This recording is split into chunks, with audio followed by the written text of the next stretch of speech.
Ration দুর্নীতির টাকায় গাড়ি উপহার শাহজাহানের ইডি চার্জশিটে চাঞ্চল্যকর অভিযোগ। রেশন দুর্নীতির টাকায় একটি গাড়ি কেনা হয়, গাড়ি রেজিস্ট্রেশন করা হয় এক ব্যক্তির নামে, সেই গাড়ি উপহার দেওয়া হয় এক বিধায়ককে। চার্জশিটে বিধায়কের নাম উল্লেখ করেনি ইডি। গতকালই ব্যাংকশাল আদালতে চার্জশিট জমা দেওয়া হয়। জমি দুর্নীতির টাকায় গাড়ি উপহার শাহজাহানের। জমি দুর্নীতির টাকায় একটি গাড়ি কেনা হয় ইডি সূত্রে। গাড়ি রেজিস্ট্রেশন করা হয় এক ব্যক্তির নামে, এমনটাই জানা যাচ্ছে ইডি সূত্রে।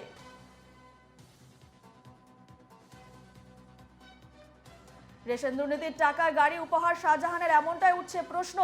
ইডির চার্জশিটে চাঞ্চল্যকর অভিযোগ যে রেশন দুর্নীতির টাকায় একটি গাড়ি কেনা হয় এবং গাড়ি রেজিস্ট্রেশন করা হয় এক ব্যক্তির নামে এবং সেই গাড়ি উপহার দেওয়া হয় এক বিধায়ককে।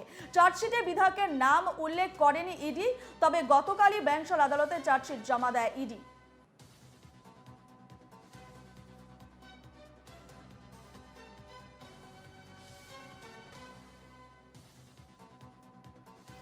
এ নিয়ে বিস্তারিত জানবো, আমাদের সঙ্গে সরাসরি রয়েছেন আমাদের প্রতিনিধি পৃথা দাশগুপ্ত। পৃথা, ইডির চার্জশিটে এক চাঞ্চল্যকর অভিযোগ করা হচ্ছে যে রেশন দুর্নীতি টাকা একটি গাড়ি কেনা হয় এবং গাড়ির রেজিস্ট্রেশন করা হয় ব্যক্তির নামে এবং সেই গাড়ি উপহার দেওয়া হয় এক বিধায়ককে। কোন সে বিধায়ক, এই সম্পর্কে কিছু জানা যাচ্ছে কি ইডি সূত্রে?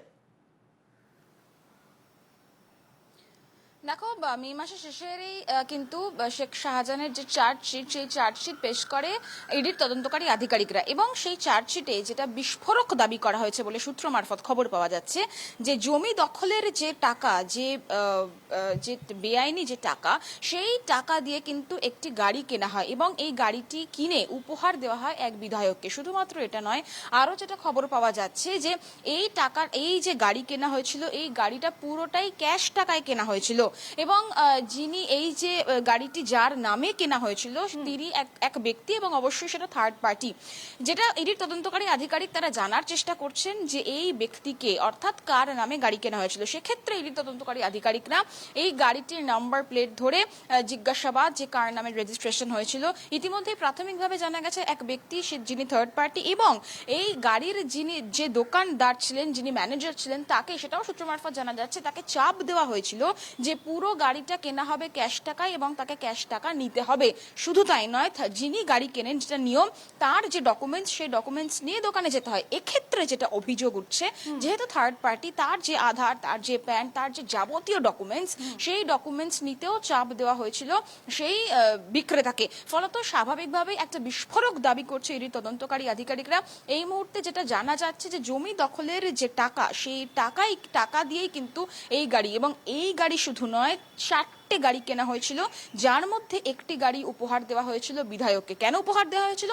খুব স্বাভাবিকভাবেই অপরাধমূলক কাজকর্ম করা যাতে খুব স্বাভাবিকভাবে যায়, অর্থাৎ খুব স্মুথলি যাতে অপরাধমূলক কাজকর্ম করা যায়, তার এলাকায় কোনো রকম বাধা না আসে, সেই জন্য, খুশি করার জন্য বিধায়ককে গাড়ি উপহার দিয়েছিলেন শেখ শাহজাহান, এমন বিস্ফোরক দাবি করেছেন ইডির তদন্তকারী আধিকারিকরা চার্জশিটে। এবং চার্জশিটটা বেশ অনেকটা পাতা জুড়ে চার্জশিট করা হয়েছে, সেখানে আরো বেশ কিছু দাবি তারা করেছেন। অবশ্যই সেগুলো ধীরে ধীরে প্রকাশ্যে আসবে। তবে এই মুহূর্তে যেটা সবচেয়ে বড় খবর পাওয়া যাচ্ছে, এক বিধায়ককে গাড়ি উপহার দিয়েছিলেন শেখ শাহজাহান, নিজের কাজকর্ম যাতে খুব স্বাভাবিকভাবে, খুব সাবলীলভাবে করা যায়, সেই জন্যই তিনি উপহার দিয়েছিলেন বলে খবর পাওয়া যাচ্ছে। বেশ বেশ বেশ, এইদিকেই নজর থাকবে আমাদের এবং তুমি এই খবরে নজর রাখো। আপাতত তোমাকে ধন্যবাদ জানাচ্ছি পৃথা।